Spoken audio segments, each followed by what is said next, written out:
ایک مسجد میں جنید بغدادی بیٹھے ہوئے تھے اور ساری مسجد بھری ہوئی تھی. اعلان ہوا کہ جو سب سے نالائق گنہگار انسان ہو مسجد سے باہر کھڑا ہو جائے. سب سے پہلے جنید بغدادی دوڑے اور باہر کھڑے ہو گئے. یہ خبر شبلی رحمۃ اللہ علیہ کو پہنچائی گئی کہ آج جنید نے عجیب معاملہ کیا. فرمایا ہائے جنید کو اسی چیز نے جنید بنایا.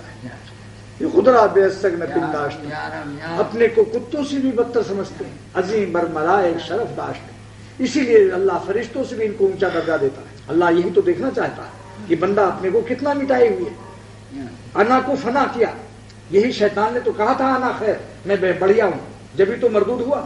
اسی انا کو مٹانے کے لیے انبیاء اور اولیاء پیدا کیے جاتے ہیں کہ بندگی سکھا دیں. اور لیکن ہم نے زندگی کو کیا سمجھا ہے؟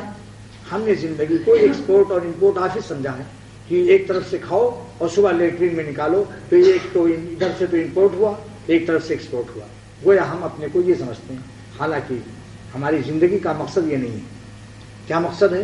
شاعر کہتا ہے تجھے مانگتا ہوں تجھے زندگی کے لیے اور زندگی چاہیے بندگی کے لیے.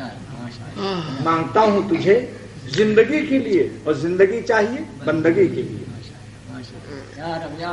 اور بدنگاہی تو ظلمت ہے اندھیر ہے.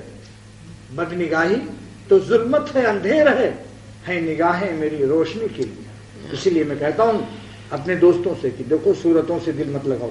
صورت پرستی کے عذاب سے جلدی سے پناہ مانگو. اللہ والوں سے دل لگاؤ.